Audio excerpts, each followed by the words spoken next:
Hi everybody, James along with Freddie and Aram here. This is the San Gabriel Valley Tribune Game of the Week, Freddie, and it's a good one. Glendora at Los Altos. Yeah, well, I was at the Los Altos game last week against St. Paul, and it was a game early. I thought they were going to get ran off their own field, and they hung around because defensively they were able to slow a pretty good offense.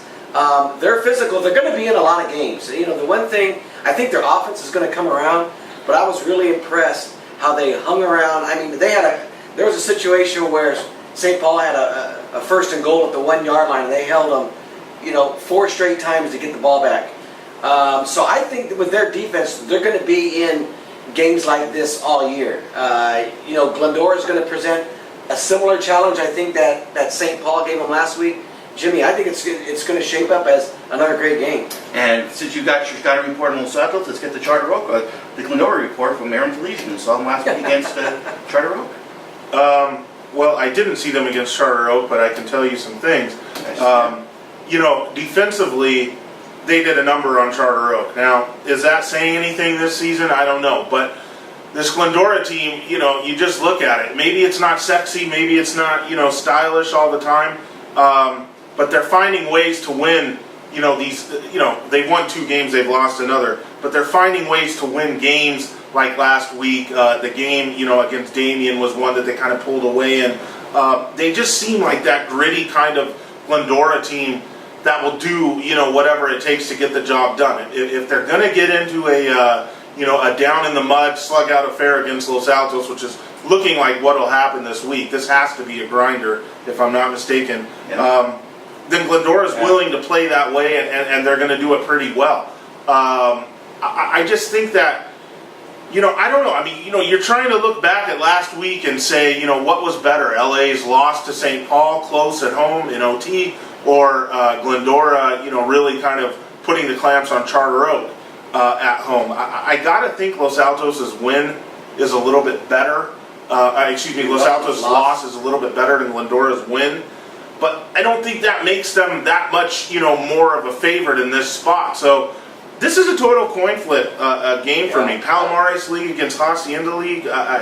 2 teams that I don't think one or the other out-talents each other by much. But where the points going to come from, Jimmy? That's the question. It's like a low-scoring game the way these defenses are playing. Yeah, that's for sure. Glendora has Jacob Gonzalez, who's turning out to be a pretty good football player in his own right, despite the fact he's also a really good baseball player. They could run the ball a little bit. And this is a tough call here because, last year, Glendora put up 41 points against them and beat them quite handily, 41-25. I don't see that score this year, Freddie. Yeah, I mean, look, I was impressed with, like I said, with Los Altos, the way they hung around last week. But it didn't escape me what Coach Brown has been saying all year long, that they're pretty young and there's going to be mistakes in games. And, offensively, it looks like it's going to take them a little time. I think I like Glendora in this game close. I have one question for you. I'm going to be at the game Friday night. Renee Zaldivar, what do you think of him? He's great. I mean, he made a run on the outside. I think Aram alluded to this. Yeah, he has some breakaway speed, but he's just a game breaker. They gotta get him the ball more. Yeah, I mean, do you feel like they're getting him the ball enough?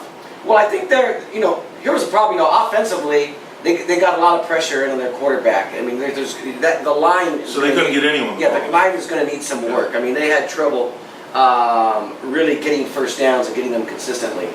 And that's probably going to be another problem this week when you look at what Glendora's done, how they handled Damien. Even though Charter Oak's offense is struggling, there's a lot of athletes in Charter Oak. Yep. I just don't know if there's going to be 21 points from Los Altos on Friday, whereas I think Glendora is capable. I just think Glendora is capable of outscoring them. I don't think anyone's scoring 21. I could be wrong, or much more than that. If you're looking for a pick here, I'm going to go with Los Altos at home. Just on this notion, I know, what Fred was kind of talking about with Coach Travis Brown, talking about this team. I think they're going to get better every week. They swung pretty well with St. Paul last week. Granted, St. Paul didn't have Q Allen. I just think that maybe they have the overall better weapon here in a guy like Zaldivar. If they can find him the ball, he might be the difference in the game. But Glendora's got Gonzalez at QB. This game's just impossible to really pick with any kind of confidence. I just slight lean with Los Altos in a low-scoring game, but Glendora wins and goes to 3-1, I'm not surprised. I've liked Glendora all season, ever since I saw them in the summer. There's no reason for me to think otherwise in this spot. I do believe it's going to be a really close game. Brandon Rohrer. Yeah, he's Boy, done a great finally job. got that job, and he's got- hit you know, the he's ground home. running. You So know, we got 2 Glendoras and 1 Los Altos. You're Glendora also? Yeah. Okay, yeah. Yeah.